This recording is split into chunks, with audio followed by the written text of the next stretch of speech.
आशुतोष जी, ये तेलंगाना का battle ground और इसमें साफ है 24 का साउंड। रोमाना, जो 2023 का जो तेलंगाना का विधानसभा का चुनाव है, दरअसल ये भारतीय जनता पार्टी के लिए एक बहुत बड़े निराशा का सबब बनने वाला है। तेलंगाना वो राज्य था जहां भारतीय जनता पार्टी बहुत मजबूती के साथ आगे बढ़ रही थी और एक समय यह भी लग रहा था कि वो केसीआर यानी जो बीआरएस है उसको तगड़ी चुनौती देगी, खासतौर पर जब 2019 के लोकसभा के चुनाव हुए। लेकिन उसके बाद न जाने ऐसा क्या हुआ, भारतीय जनता पार्टी ने वहां कोशिश नहीं की या उनके नेताओं के अंदर वो क्षमता नहीं थी कि वहां पर धीरे धीरे भारतीय जनता पार्टी सिमटती चली गई और खासतौर भारत जोड़ो यात्रा के बाद से कांग्रेस पार्टी ने वहां पे काफी प्रगति की है। अन्यथा कांग्रेस पार्टी तेलंगाना के अंदर आज से एक साल पहले दिखाई भी नहीं पड़ रही थी और उसको नजर भी नहीं आ रहा था। तो ये एक तरीके से कह सकते हैं लॉस्ट अपॉर्चुनिटी के तौर पर थी जी। और अगर तेलंगाना के अंदर भारतीय जनता पार्टी अगर पिछड़ गई है और तीसरे नंबर में भी बहुत काफी पीछे चली गई तो इसके लिए भारतीय जनता पार्टी के लोग ही वहां जिम्मेदार है, दूसरा कोई जिम्मेदार नहीं हो सकता।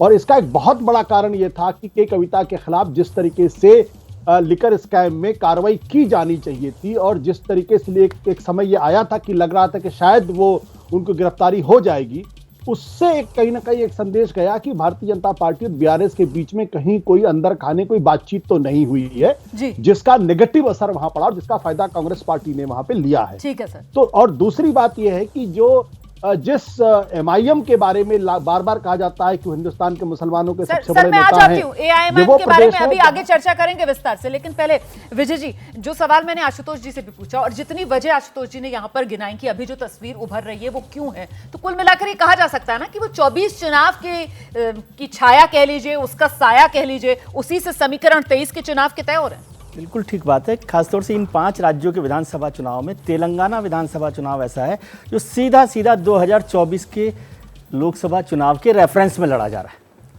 और इसलिए जो बड़ी लड़ाई है वो मुसलमानों को लेकर हो रही है, कांग्रेस की भी और बीआरएस की भी। कांग्रेस और बीआरएस के बीच में है झगड़ा कि मुस्लिम वोट जो है, क्योंकि तेलंगाना में बड़ा इंपॉर्टेंट है, 45% वोट है, वो कितना असर डालते हैं और वो कितना सीटें उनको दिला सकते हैं। भारतीय जनता पार्टी के लिए ज़रूरी है क्योंकि नॉर्थ में जितनी उसके पास सीट है उसमें से कम ज़्यादा जो होगी, लेकिन साउथ में वो लगातार सिमटते जा रहे हैं। कर्नाटक में जो नुकसान हुआ है और वो आगे नुकसान हो सकता है, तो तेलंगाना एक ऐसी जगह थी जहाँ पर वो लड़ सकते थे।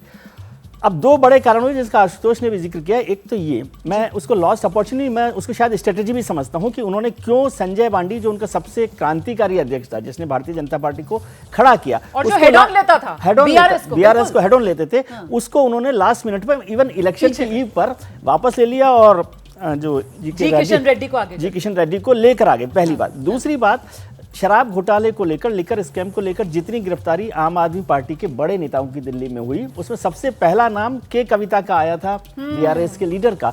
लेकिन उनकी ईडी से पूछताछ तो हुई लेकिन उनको अरेस्ट नहीं किया गया। तो ये 2 बड़े ऐसे कारण माने जाते हैं और भारतीय जनता पार्टी को लगता है कि तेलंगाना में बीआरएस जो है वो मदद कर सकते हैं लोकसभा चुनावों में। आज उनको साथ देने की जरूरत नहीं है। और ये जो मुझे लगता है जो बैकआउट किया है, मैं इसको बैकआउट कह रहा हूँ, आशुतोष उसको लॉस्ट अपॉर्चुनिटी कह रहे हैं, मैं समझता हूँ कि ये स्ट्रेटेजी के हिसाब से बैकआउट उन्होंने किया ताकि कांग्रेस वहां पर ताकतवर ना हो जाए।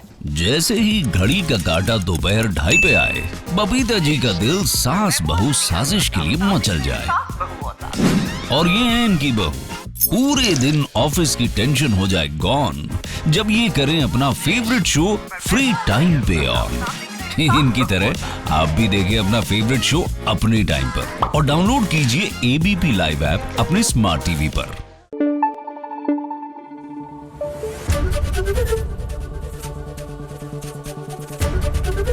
एबीपी न्यूज आपको रखे आगे।